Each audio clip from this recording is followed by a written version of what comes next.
Tu connais ce moment où tu rentres chez toi, motivé à faire ce que tu dois faire. Mais tu poses ton sac, tu jettes un œil à ton téléphone et 1 heure plus tard, tu scrolles encore sur TikTok, le ventre noué. Parce que la tâche que tu devais faire est toujours là, intacte, pesante. Tu te dis, c'est pas grave, je m'y mets ce soir, promis. Mais ce soir devient demain, et demain devient jamais. Tu vois, ce que tu vis, des millions d'autres le vivent aussi. Et aujourd'hui, on va aller au cœur du problème. On va comprendre pourquoi tu procrastines vraiment. Et surtout, comment tu peux en sortir. Pas avec des hacks bidons, mais avec des clés concrètes, puissantes, applicables tout de suite.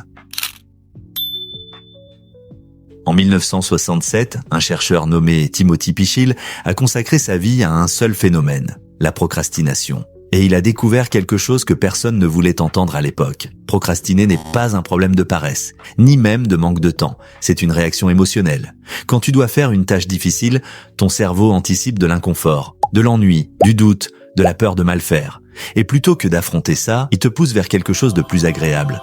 Un scroll, une série, une distraction. C'est un peu comme si tu avais 2 cerveaux, un qui veut avancer et l'autre qui veut juste fuir l'inconfort. Et ce conflit, il se joue entre 2 zones précises de ton cerveau.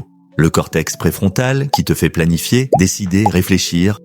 Et l'amygdale qui gère la peur, l'émotion, le danger. Quand l'émotion est trop forte, ton cerveau rationnel se déconnecte et tu fuis. Et le pire, c'est que la fuite te soulage un instant. Mais très vite, la tâche revient dans ta tête, plus lourde, plus angoissante, et tu repousses encore et encore. C'est un cercle vicieux, un piège mental.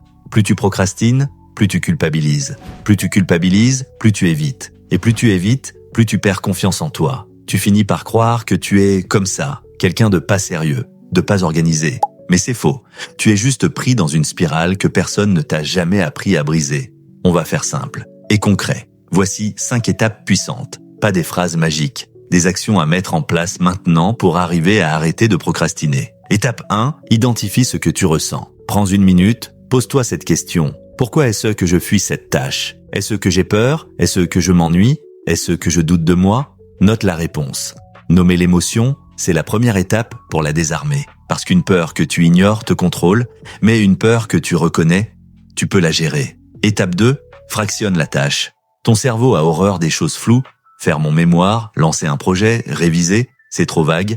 Mais si tu découpes ça en mini-actions simples, ton cerveau respire. Par exemple, ouvrir le document, faire le plan, écrire juste l'intro. Chaque micro-pas enclenche une dopamine naturelle. Et cette dopamine te pousse à continuer, sans effort de volonté. Étape 3, la règle des 2 minutes. Si ça prend moins de 2 minutes, fais-le maintenant. C'est simple, mais redoutablement efficace. Parce que les petites choses repoussées deviennent un fardeau mental énorme. Étape 4, la méthode Pomodoro. Tu prends un minuteur, tu travailles 25 minutes à fond, puis tu fais une pause de 5 minutes, pas plus.